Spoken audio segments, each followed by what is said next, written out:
have the pleasure of introducing Rauni Leena Luukkonen-Kildi from Finland. She is a lady with a long list of credentials. I will mention a few, not necessarily in order of importance. She is an experiencer. She has been a medical doctor for 23 years, was the chief medical officer of Lapland, the acting surgeon general of Finland. She is an author who has had her books published on the UFO alien visitation subject in 6 different languages. I first met her when I was hosting a face-to-face invitational the Monday following a MUFON symposium. Those you know me, that was several years back.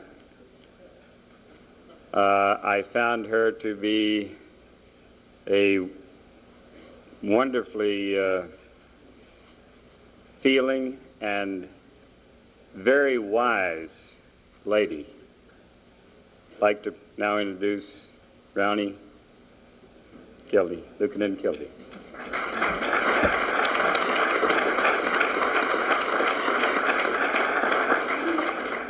Dear fellow citizens of planet Earth, my motto for the last few years has been, everything in the universe is subject to change and everything is on schedule.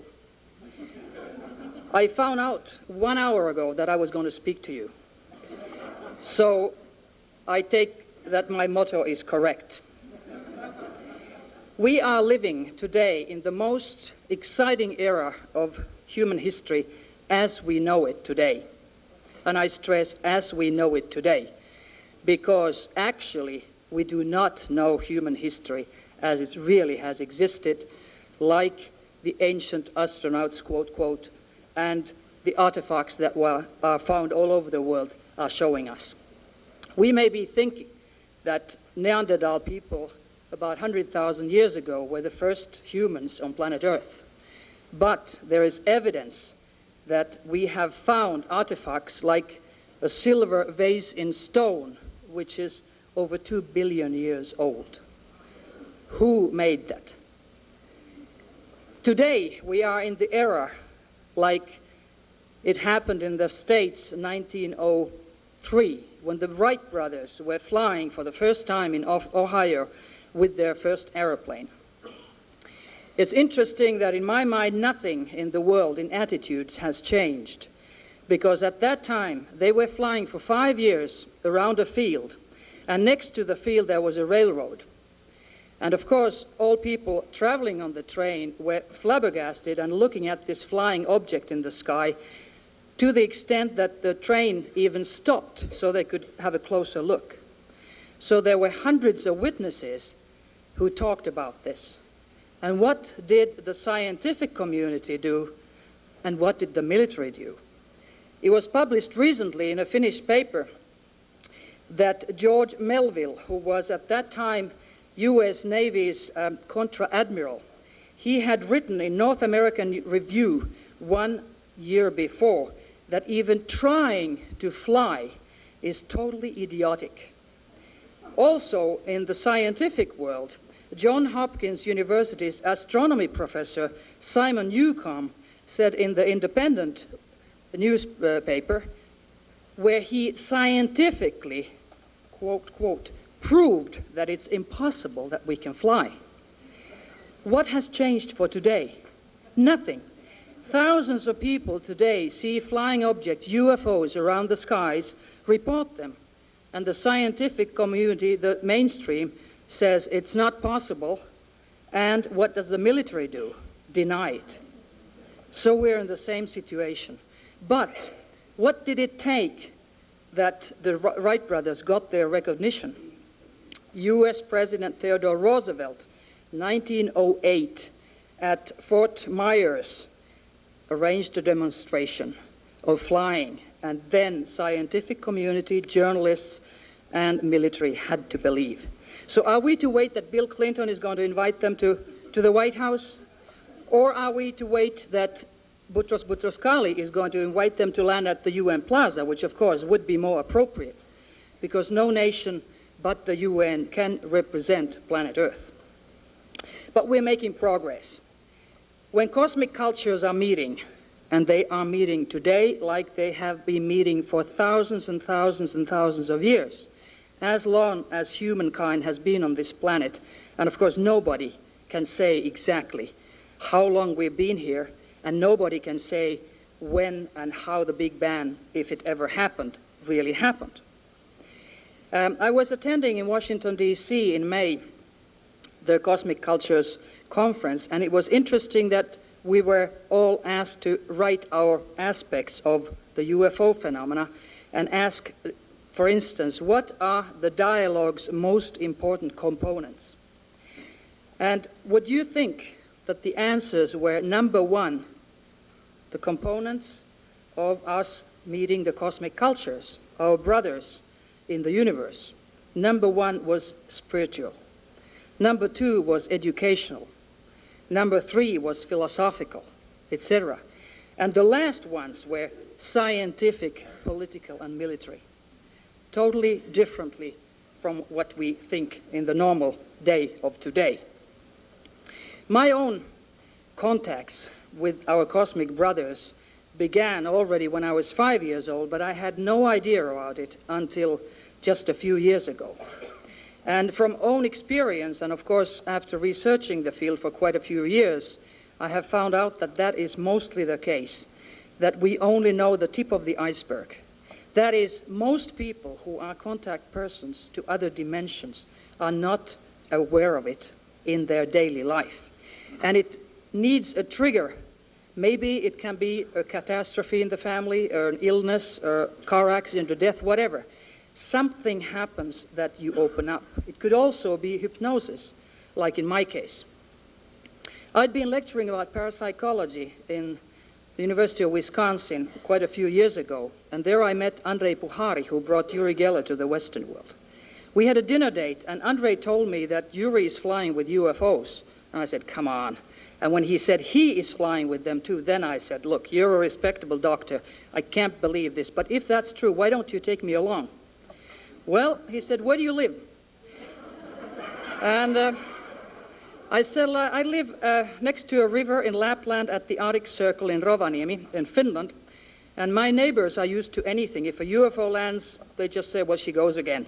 So, you know, that wouldn't be such a shock, because in Lapland we have the Sami people, like you have the American Indians, which are the original native people who are living today with Mother Earth. And so they are used to contacts with other dimensions continuously. Not necessarily physical UFOs landing, but other dimensions, and they live exactly like the American Indians did hundreds of years ago. Anyway, a couple of months passed, and I brought a little book from the bookstore, and there are no coincidences, I do know. The name of the book was First Contact. I had a friend visiting, and I read the poem that was there about the first contact, and of course all of a sudden something happened. My eyesight drifts to the window, and there 100 yards from me, 100 yards from the ground, there was a UFO. And my reaction was totally something that I didn't expect. I went into total hysteria and panic. Both of us just put our hands like this and said, please don't come, please don't come, because my worldview collapsed. I knew I was not in control anymore. It was there for 15 minutes, flew away, and after that we both said, no, it was the moon. The denial that always comes after, you know, it was the moon. Of course it was the moon. Couldn't be a UFO coming to pick me up. Well, I fell asleep, and next morning I opened Lapland newspapers. 100 people had called the police, the army, the newspapers. They had seen a UFO right there next to the river. 2 days passed. The Lapland Air Force says it was the Soviet rocket that stayed for 15 minutes under my window and said, hi, Rowney, and then continued. For me, that was absolute confirmation that it was a UFO. But little did I know, because it took 3 years. When I was already living in Switzerland, I went to Psi-Tage, which is the biggest Parapsychological Conference of Europe every November. And there we were put into mass hypnosis. 200 people just whoop into mass hypnosis. And the suggestion was to go to a previous very important event in your life. And it was supposed to be, I thought, a so-called past life. But I went right there into an altered state of consciousness. I went into that night. And to my great surprise, I was taken, abducted, as you say here, to that UFO that night. And I went through all the normal procedures that I now know are normal when you have contact. But in the very first hypnosis, first I experienced a UFO landing. 3 people were coming out. They looked like humanoids. They looked like you and me. And the hypnotist said to me, "What are they doing here?" And I said, "They are experiencing. They are collecting samples." And then the hypnotist said to me, "Well, who are they? Are they male or female?" And I looked very carefully, and I was very flabbergasted in hypnosis because I couldn't tell. I just couldn't tell. They sort of were androgyne. Then the hypnotist said, "Do you know their names?" And all of a sudden I just blasted out Magali and Senya for the 2 of them. And my left brain said in hypnosis, "Why am I doing this? I mean, who is Magali, who is Senya?" I had no idea. Then I continued with the hypnosis, and then all of a sudden, when I was hypnotized the second time, I went through the medical examinations, which today are routine. Your egg is taken, you're medically screened, and being a medical doctor, I'm not afraid. I was just flabbergasted to look at their instruments. I thought, hey, we don't have that instrument. We don't have the blue light. We don't do this. Then I asked the little beings, which I called doctors of the universe. Maybe they're biological robots because they don't seem to have emotions so much as we do. But we, as medical doctors, do not have emotions when we operate on a person either, because you couldn't operate. You have to be motionless and just do your thing.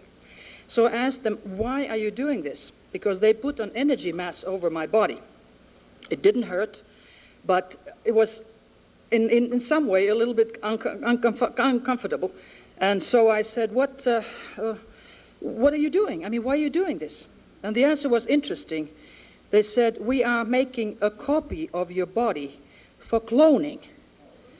And I was so traumatized of the idea that somebody looking like me goes to America and gives a lecture or something, and who is not me. So I came out of the hypnosis immediately. And an interesting thing was that a few months after, some of my acquaintances from Lapland had been to Tenerife in a discotheque in Spain, and they said, "Well, you were dancing in the discotheque." I haven't been there for 30 years. So you never know who you are or who is going around pretending to be you. Anyway, that showed me quite a few things about this phenomena, because they continued. And it's quite interesting that when I was in Spain, when my book There Is No Death was published, and it was written in 24 hours in trance, it claims to be my dead grandmother who writes the book. And of course, when I was acting Surgeon General of Finland and I claimed that my dead grandmother writes the book through me, of course it became national bestseller #1 in all of Scandinavia. So in Spain, I experienced all of a sudden, that was in southern Spain, near Valencia, something very strange. The energies in that area were very, very strong, and the people, some of them superstitious, says, "Oh, there are very strange things happening with this mountain nearby." Anyway, at night I wake up, and all of a sudden I experience that I am being operated on. I see a scene where beings, which are maybe 3-4 meters long, with white coats, very much dressed like they would be handling radioactive material or something like that, with round black eyes, but it was glass, so as if it was sunglasses or something. And they were operating a human brain. That was very interesting because I was wondering, as a medical doctor, I was kind of hovering like in an out-of-body state, and there's no blood. I mean, how can they do that without blood? And then they took a little a pear-shaped or a tear-shaped object, and very carefully they put it into the middle of the left and the right brain. Before that, they had been taking a scalpel, which was actually an instrument I've never seen here on this planet. It was between the scalpel and the needle, and they were sharpening it in a way so that little sparks of the metal kind of thing fell apart. like it does when you sharpen a knife. And then they just closed the brain, and that was it. In the morning I wake up, I go to the bathroom and look at the mirror, and I get a fit of my life because all my face is covered up with little pieces of silver-type metal, as if to say that your brain was operated on. I was so shocked that I immediately washed it away without thinking I should have taken a piece, to be analyzed, of course. But next morning, the same thing happened without any dream or visions. I again had my face covered with little metal pieces, so I took one, put it very carefully in 3-4 pieces of paper, and took it from Spain to Finland, and when I open it up, there's nothing. That's usually what happens with these things, they just disappear. Anyway, I kept on having these hypnotic regressions, and one of them was very interesting because I had been in Germany in a closed conference. We were just 10 people there with German and American scientists, and we were discussing the UFO phenomena and the implications it is going to have on mankind. Of course, we know that theology is number one, which will crumble down. Not the concept of spirituality or God, absolutely not. I think that will increase. But the dogma will crumble down. Our human ego is going to be crushed, of course, because we think we are the greatest maybe in the universe. And when we find out that we are like Stone Age people, that's quite a shock. When we are shown a technology like we would show to Stone Age people, we have radios, televisions, we have electricity, we've been to the moon, the Stone Age man would be totally shocked. We are totally shocked when our ET friends are showing their thousands of years more advanced technology. And I had myself this experience that they really are thousands of years more advanced. We're always fixed into the body. We first look at a person and we see the body, instead of looking into the eyes and seeing the energy, the vibration, the soul, if you wish, of that person. Anyway, I said in the evening, I was alone in the hotel room, I said, okay, now you can come, I'm alone, it's all right. Remember, if you invite them, be prepared for the consequences, and I wasn't. Namely, 2 o'clock in the morning, I wake up all of a sudden, for some reason, I look around, from the hotel room window comes a light, which is much bigger than the window, a huge round light that comes straight to my bed, and I start vibrating. And of course, this sounds very schizophrenic. So, I mean, I've been working in the psychiatric unit, and when the patient said, look, the light came and took me to the stars, that's schizophrenia, and that's it, drugs, and that's it. Well, exactly that thing happened to me. And we always label people, so I don't know how I would be labeled, but 25% of people, for instance, in Scandinavia experience these things, so we can't say that we are all schizophrenic. Anyway, I started vibrating, and to my shock, when I was laying like this, I saw that the vibrations the frequency went up so much that I started melting. I mean, my hand started just melting away, and it became light, and the whole body melted away, and it became light, and zoom, it went with the light. And then later I found out that it had taken 3 hours that I was gone.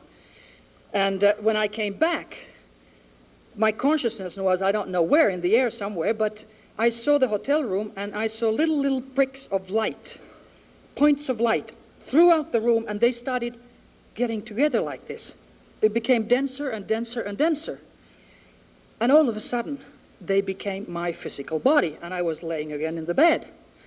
That was quite an experience. My body was dematerialized and materialized.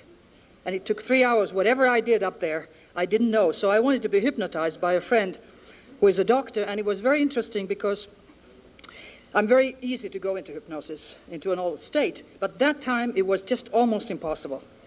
Because somehow there was a blockage. I just couldn't go. I said, I want to know what happened. No, it just, until I put all the will that I have, and I said, I want to know. And whoosh, something opened up, like a door, you can say, and I was switched into another dimension, and I saw a little gray being, not without a nose, not with the flat, but with the big flat nose like this. So ugly that I have never seen an uglier person in my life in our concept of beauty. And that little being was taking care of a baby, which had a thick, sort of grayish-blue skin. And the baby's face was here, so that I couldn't see the face. And I realized why it was this way, because the baby's face would have been so shocking to me that I would have been shocked. It would have been so ugly in our concept of beauty. And I realized that I had become that little gray alien. That was quite a shock, and I was taking care of a baby which was a hybrid done from my egg. The shock, of course, was quite enormous, and I remember them telling me, this you are not allowed to remember. And that's why I couldn't go into the hypnosis so easily, because that was a hypnotic suggestion that I wouldn't remember. And I think that actually that has helped me enormously, because we're all multidimensional people, and all contact persons that I know of, if they have gone deep enough into hypnosis, they realize that they're living at least on 2 dimensions at the same time. They are an alien in the physical body somewhere else, and they are a human person in this level where we're living right now. So we're actually meeting ourselves when we're meeting them. And that is quite a shock, I can understand. And we don't understand there's no time. There's not yesterday, today, tomorrow, because for us, we live in linear time, and they live in a holographic universe. Everything happens right now. I know there's a lot of negative disinformation, especially in this country and in some other countries too, done very much so by your government agencies. And I very much oppose that this information is coming to Scandinavia, which it is coming now. I know through a friend who was recruited in Norway that the New Age groups like this one are their target for disinformation. And I asked once a man working with NASA, why do you do this? I mean, why do you lie so much to your own people, and why do you do this? The answer was interesting. He said, the New Age groups are going so fast, they are on the spear of the development, that the fundamentalists who cannot take this, their worldview goes down. There will be too big a gap between people, so you have to stop the New Age people for going so fast so that the others would slowly come along, that we would be together. I kind of accepted that concept, but still I think it's very wrong that we are being fed with disinformation about the very, very fear and negativity which is spread around. And I would say roughly, if you want to know who gives disinformation, you can say it's a person who causes fear in you, who says it's terrible. You know, you're being taken over. They're going to take over this country. They're going to take over this globe. Because their message is love and light, and they can't understand why we are deliberately destroying this planet, which is a beautiful planet. Why are we deliberately destroying our own race? Why are we deliberately destroying animals who were given to us for joy? Why do we do this? There's one reason. We as human beings medically use less than 10% of brain capacity. And think if we would use 100%. We would try to wipe out the whole universe, because with that less than 10%, we're trying to do it already, right? So we cannot be given more information, more technology, until we learn the number one rule in the universe, and that is peace and love. Until planet Earth has peace and love towards everything, not just one nation, not Americans towards Americans, Finns towards Finns, but for the whole globe, and for everything that lives, and everything lives and vibrates in different frequencies. We cannot be given that technology, because we would be going out with this aggressiveness, with this negativity, and we would try to take over, control, destroy. And most people here, how many of you know that you are about 90% water? Our human body, see, this is a New Age group, you know it. If I would go to the street and talk to another group, they would not know. And of course, what is it that holds this body together? It's our energy. It's the form we actually acquire when we get out of our body. This is just a shell, but it's needed for us to interact in this three-dimensional world. But the thing that we're always fixed into the body also causes problems to us, because we have a very, very hard time accepting a different kind of body, which has a manifestation of an intelligence which is much, much higher than ours. For instance, when you see somebody like I saw those white 3-4 meter, whatever aliens they were, you get scared just because they look different. In Russia, they report them 4 meters long with 3 eyes. Here you have mostly the little gray race, and there are at least 4 of them, different ones that we know of. I know of about 100 different kind of races, and most of them do not look like human beings. Intelligence has manifested in an other physical form, like the Spielberg's little E.T. And we can't accept that, because we only accept the body as it is, and we want to have 5 fingers and teeth and little hair, and we don't accept the little E.T. with no teeth, no hair, 3 or 4 fingers. That is our future. Because if you think of our history, so the Neanderthal man was like an ape, you know, with big teeth and a lot of hair, because it needed them. Now we have less teeth and less hair, and the little E.T. race has none of that. It doesn't even have sexual organs outside. So we ask, how do they reproduce? And that's a good question, because when we talk about virgin birth, it's of course artificial insemination. And that crushes again one dogma in the church.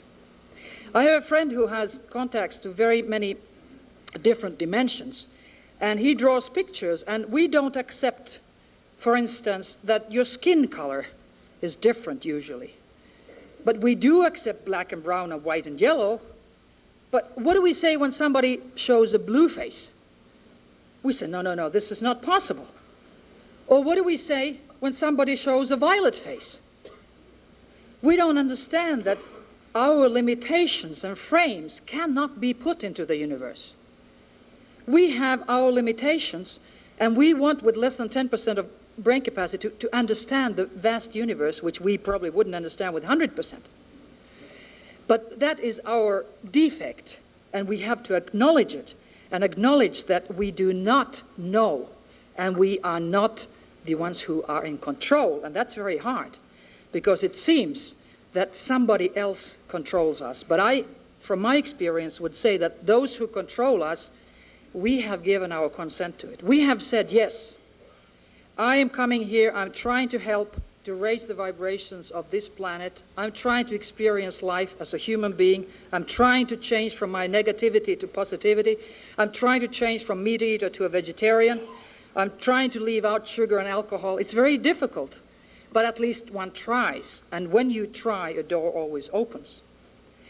I was in Moscow a few years ago in a conference, UFO conference, and it was interesting that there was a man who had a PhD in technology. He was Alma-Ata's technical laboratory's chief, and Leonid Pritchker, and he says that he has contact with 10 worlds, 10 different dimensions, and he always carries a camera with him. And he was being interviewed for a TV show, and it was interesting that the name, again symbolic, there are no coincidences, the name of the show was Unexpected Visitor from Space. And guess what? In the middle of the show, 2 humanoids materialized through the wall, and he, with his camera, immediately took pictures. They're not very good, but this is my only picture of a live alien. You can see it does look a little bit like, you know, no hair, no teeth, big eyes. The other one he took, it's very bad quality, but had a helm on. I've seen them previously described, but I've never seen pictures like that. Anyway, he, as the chief, came to the same conclusions, chief in the technology laboratory, as I have, that the technology is not the important phase in this UFO phenomena. Of course, it's technological. I mean, there are physical spaceships, there are physical beings, but the connection to them and us is the most important factor in the whole thing. We are meeting ourselves in an energy form when we are meeting them. That is, they're coming to, like archaeologists, they're coming to us here to look what was life like when we were aggressive, when we lived in the Stone Age. And we, of course, can go further in space, in time, and see what our future is going to be like. I know through my research and going through all the conferences around the world that the military, the highest military in every country, absolutely has a lot of knowledge of this field, but absolutely keeps it a secret and also spreads disinformation by denial. I do oppose to this because I think, for instance, when the first astronauts, and I stress officially first astronauts in the moon in '69, went there, we, the people of planet Earth, were ready for anything. I'm totally convinced that had they been honest to us and at that time told what they know and what astronauts and cosmonauts know, that they were followed by UFOs and humanoids throughout the trip to the moon, and when they landed, there were constructions and bridges and buildings on the moon, and there were UFOs and humanoids waiting for them. Why were we not informed this? Why did NASA erase all the UFOs and humanoids with a rubber, quote, quote, and then give the information to the public like, you know, there's only stones and sand? Why don't you think that since '72 we don't go to the moon anymore? Why not? We go there all the time. But it's not for public knowledge. I talked to a European astronaut, and he said that twice a week, imagine twice a week, they're sending rockets out, not to the moon necessarily, but out into space, twice a week. And we know nothing about it. Also, he said there are about 300 astronauts and cosmonauts today, and I have talked to some of them, both cosmonauts and astronauts. And cosmonauts in the Soviet Union, in the old Soviet Union, I heard from a Soviet general, were punished by death if they tell the general public what they have experienced. And American astronauts, of course, and European astronauts get only 10 years of jail. So they do keep their mouth shut when some skeptics say that you cannot hold such a secret. You can. Nobody knew about the atom bomb before America blasted it out in Hiroshima, except the very few who were involved. This is exactly the same thing. But what is more important is what we are doing now. I mean, officially, we're sending them every now and then, but where are we officially? And I think Americans are the ones who should tell to American people what planets we're dealing with. Where have we been, and what is the technology, which is super technology. It is such that we can't even imagine that what people on planet Earth, and especially in this country, can do.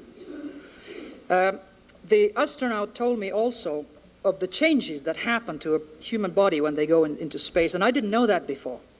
We always say, well, we would like to have a landing. I want to see, why don't they land right here and come and say hello to us? Howdy, you know? Well, there may be good reasons, because our body cannot take the trips as it is, because astronauts and cosmonauts are trained for years to be in space. And I was surprised to find out that out of the 31 man's working years, we have been in space. And a man's working year is counted to be 1,700 hours. Russians have been out 24 of them. 24, which means they have supreme knowledge of the space, much more than Americans, if this is true. Anyway, this astronaut told me that when they have been in space, only a couple of hours. So their blood circulation from legs goes to face, and it becomes puffy. That's one of the reasons that when they land again, they can't walk. You must have seen maybe on the TV that they're just, you know, like this, and they can't walk. They have to learn to walk again. Also, for the first 3 days, they are space sick, like we're seasick when we go to the sea. They're space sick, and nothing which has been normal to them is normal anymore. If you say, where's your left hand, or look at the watch in your right hand, they don't know where is the left and where's the right, which is up, which is down. They're totally disoriented because our nervous system doesn't work the way it did on planet Earth.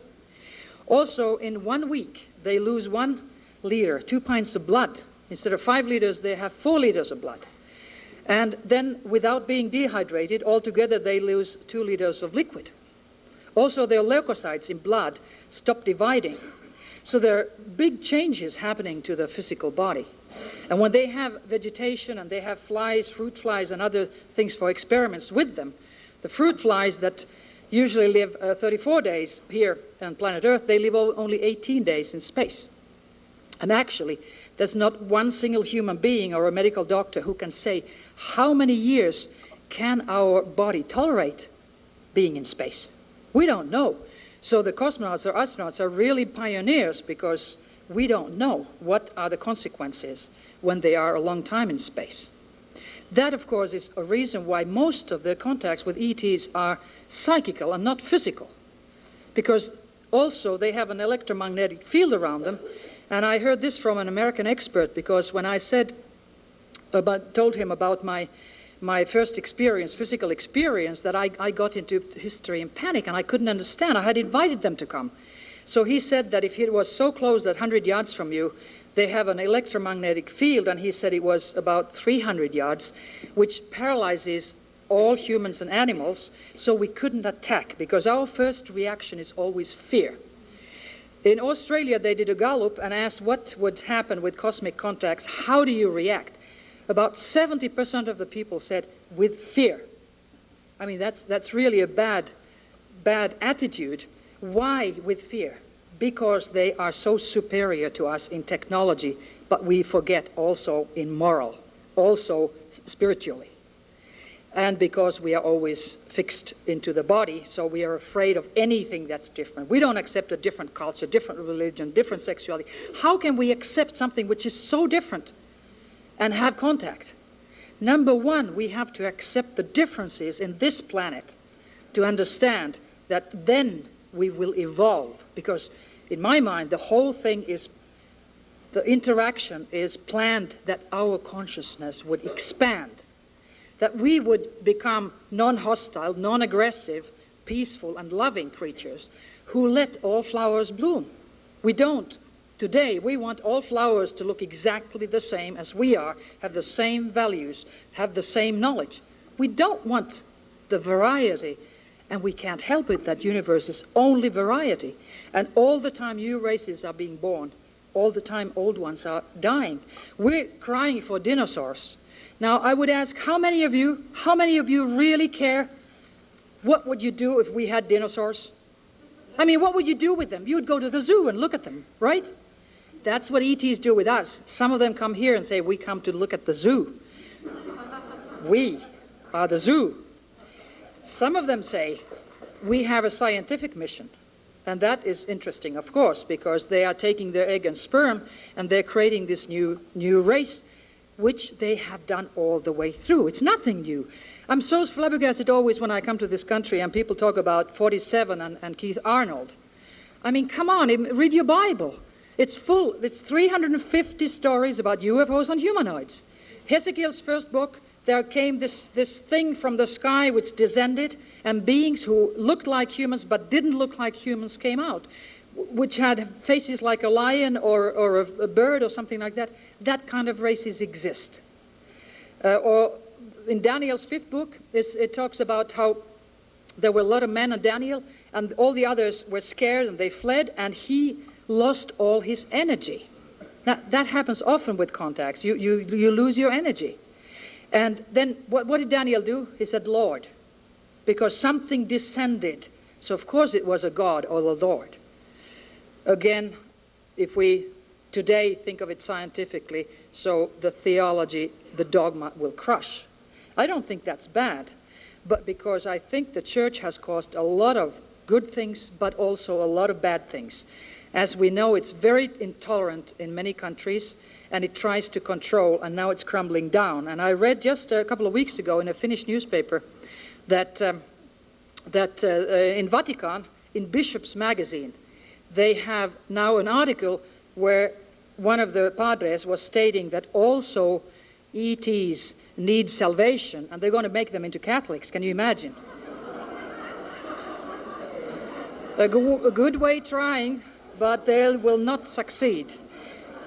Think of the attitude of the ants and us. How do we look at the ants? I mean, they're absolutely intelligent beings. I mean, they have a fantastic society. But think if the queen of ants would say, well, if people exist, why don't they talk to me? Why don't they take contact? How do we do it? Maybe with telepathy. And telepathy is the language of the universe. And by developing our brain, by taking more than 10% of brain capacity, through meditation, by developing our psychical abilities, we can get into close contact with other dimensions. But we need to do it. So when we just sit down and say, well, why don't they come and show themselves? We have to do something. Just like when you look at the television, if you're looking at CBS and saying, well, why don't they show the Sky Channel program here? Well, you have to press the button, and first of all, you have to have the antenna for it. So it isn't automatic without your cooperation. It's always twofold. They come and you come. Not that just they come and you do nothing, or you do everything and they do nothing. It's always cooperation. It's always together, because we absolutely are always together. We are absolutely one. And since the time goes and it's 11:45, maybe I would close before a few questions and statements from your side. I would like you to know that absolutely the message from the universe is always love and light, and our fear can change the experience into negativity. But when the transformation happens, and it happens with each one of us, when we realize the reality of love and light, we are always finding out that we are one in the universe. There's only one reality with many dimensions. Thank you.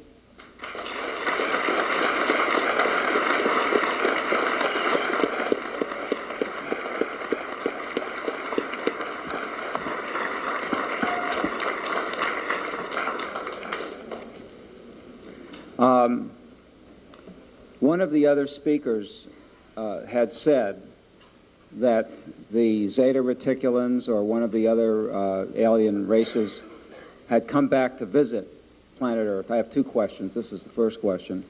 And they came back with the intention or the purpose of determining, is the human race worthy? And I forget who it was who said that. It was yesterday or the day before, one of the women speakers. And so that's my first question. What is your opinion on that? Are we worthy at this point? If not, where are we lacking? And the other question is, you had said something about you were very fascinated and wanted to get an answer as to how you were dematerialized and rematerialized. And I don't know if you said what you found, or if you have found an answer to that. But I'm also very interested in that, and I would like to hear you comment more about it.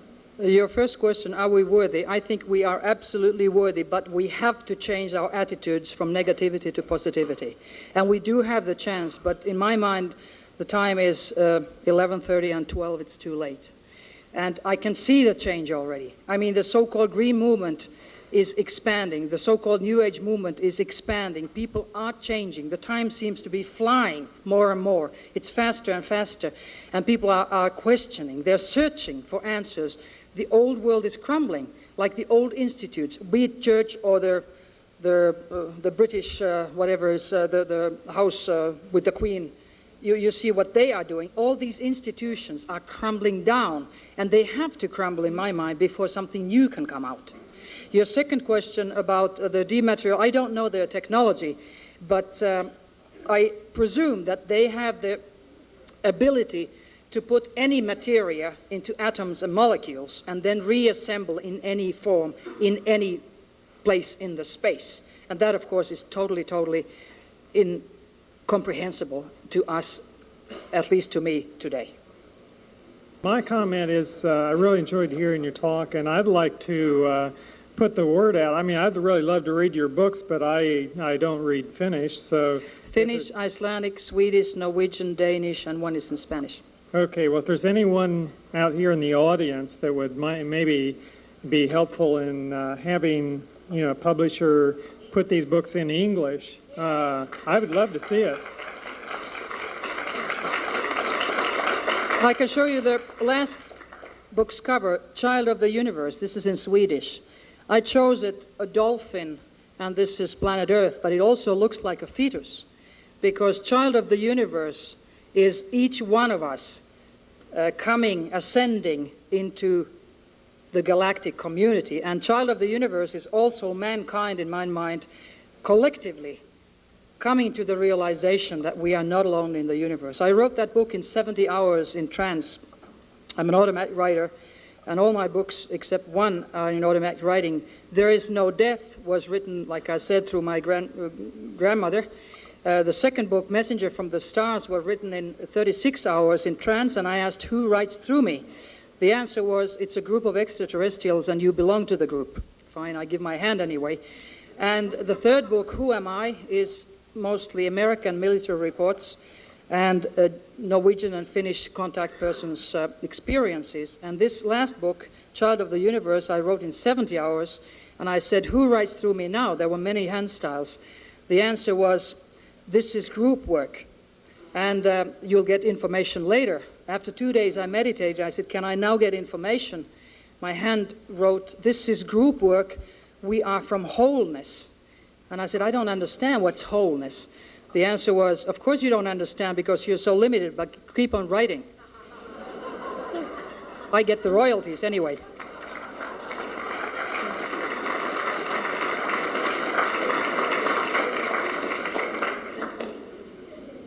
I'd like to ask the question, when Khrushchev was alive, I read somewhere that he had visited an institution somewhere where they were doing secret work, and they had placed this man in a small chamber. He was a very healthy man, and the psychics congregated in another room and actually concentrated on his death, and he actually died. Do you know anything about that? Not that particular case, but it was published in a Finnish magazine once over an experiment that Russians are doing, and I am sure Americans are doing the same. They're using prisoners, or which is even more unethical, mentally ill patients. They put the prisoner in one room and the psychic, which is very strong, in the other room, and the psychic was concentrating on strangling the prisoner. And all of a sudden, the prisoner in the other room got an asthma attack and became blue in his face. And then the psychic was told, release him, and he was just released and he could breathe again. That's very, very unethical. And I think always, of course, the army uses psychical powers for negativity, to control.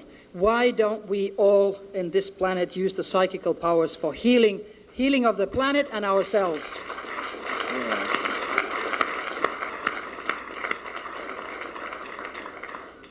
I'm fascinated by your description of the body in which you knew that your physical body was going with you when you were vibrated and lifted up and out of the room into the craft.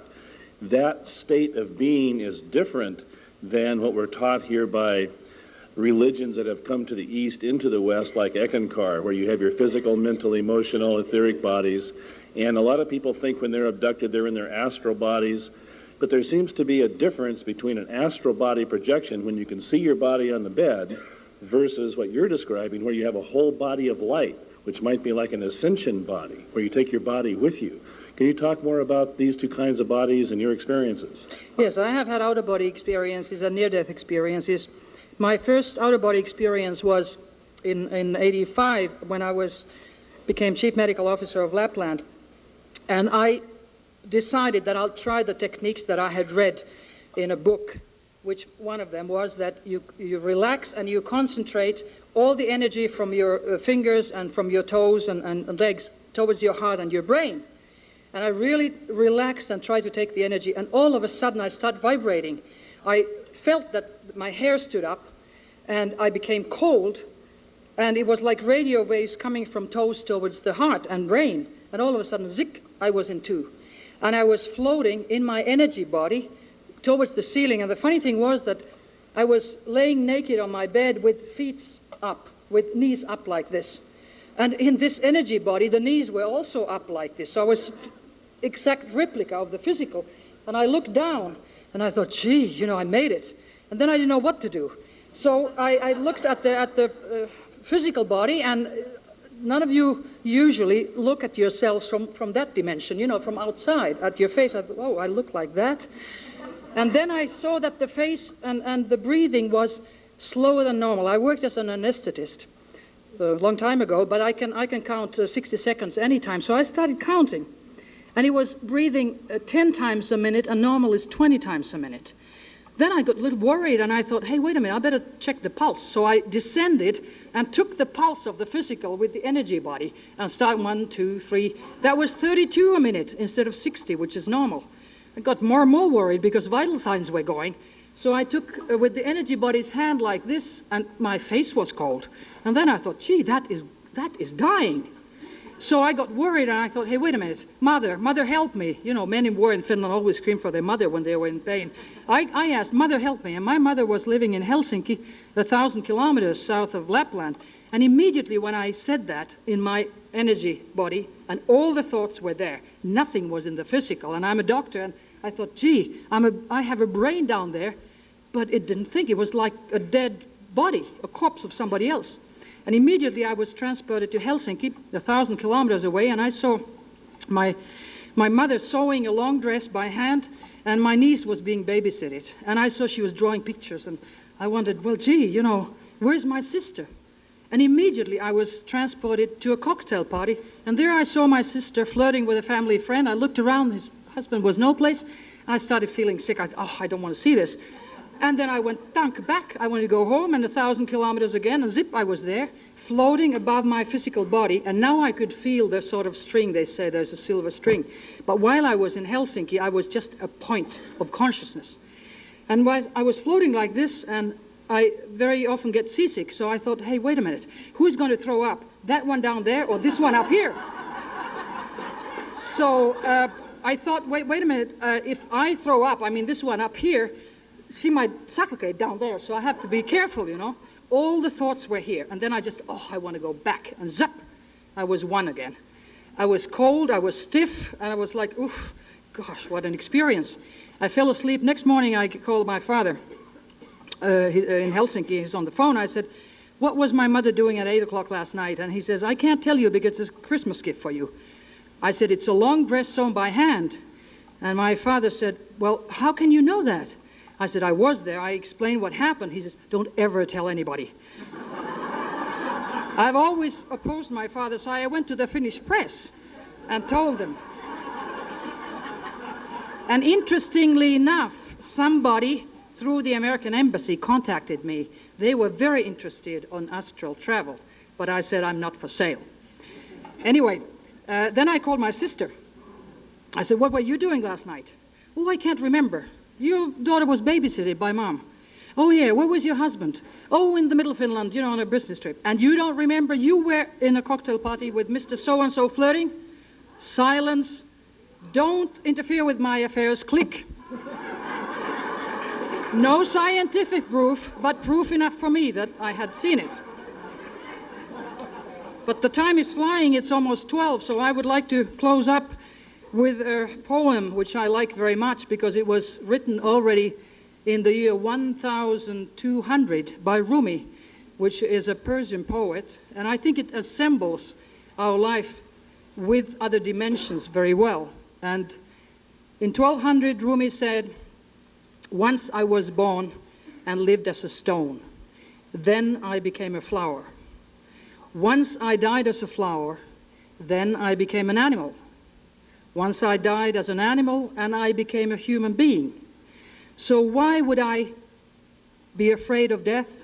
Did I ever become less or worse through death? Once I'm going to die as a human being, and I will be a being of light, which nobody has seen, which nobody has heard of. Everything but God disappears, and I will be a star among all stars, and I will enlighten life and death. Thank you.